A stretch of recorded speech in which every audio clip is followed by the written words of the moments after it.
Catus Maximus here, this time with a review of the Harbor Freight hydraulic wire crimpers. I forgot to bring some ends, or they're a little bit buried, and so this is just going to be a quick overview. Eventually I'm going to take all the tool reviews that I've done, or at least the tools that I have or I can reborrow, and do use and demonstrations of.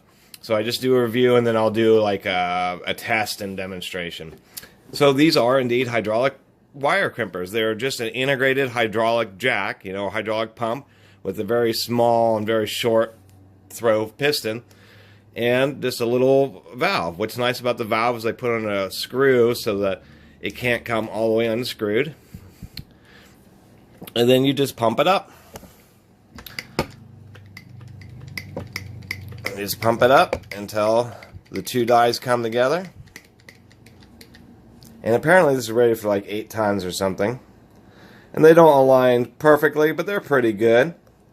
And I had to do a little filing at the top part right here because it wasn't parallel. These weren't coming together very straight, so I had to make that level, but that was about it. It's surprising that it go as small as 14 gauge, so when you release this, it's spring loaded. The dies you just pop out one at a time by just lifting them out.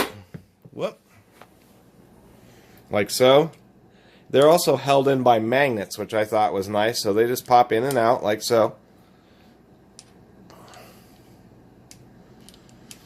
And they're held in there nice. So obviously when you're working with heavier duty, with a 14 gauge it's kind of hard to justify.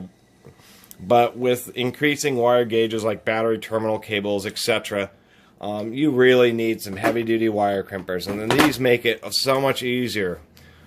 These come with dies from 14 gauge, and it comes with a huge array of them. 12, 10, 8, 7, 6. What are these? These are 4. These are what? 2. An 0.0 gauge.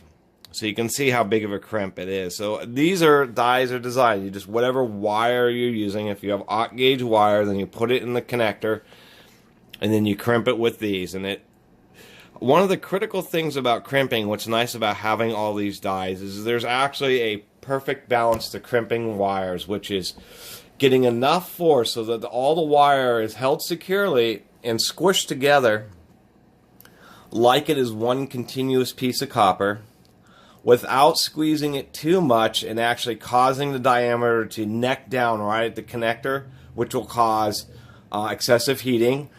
Almost all wiring failures occur where they're terminated, where they're connected to.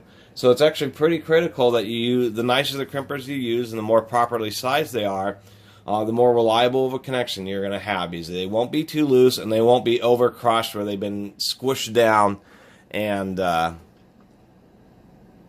therefore the wire is slightly smaller diameter right when it hits the connector. These are also nice. Instead of just doing 2 flats, they're all hex shaped, so they actually crush it on 6 sides, and so that makes a pretty big difference. So the reason you have these, one is for battery terminal cables. Anytime that you may need to do crimp connections on solid core wire, like house wiring or anything like that, it's almost impossible to crimp solid core wire using any kind of hand tool. So that's where these come in. And they're also great for all small, if you're doing ferrules for small diameter steel cable, you can use them to crimp the little aluminum ferrules. So anyway, when these things are on sale, they're like 50 bucks or less, and professional made industrial version of one of these things, they are hugely expensive, hundreds of dollars, like $500. So it's astounding what Harbor Freight offers for such a great price to have a pair of wire crimpers that will do everything you need. And the nature of the way the dies come together, you can't really fail, because you just crimp it until the dies seat. And just make sure that you use the right size die, and it's so easy to interchange. So that was just a quick review of the Harbor Freight hydraulic wire crimper. And thanks for watching. Catus Maximus out. Please subscribe.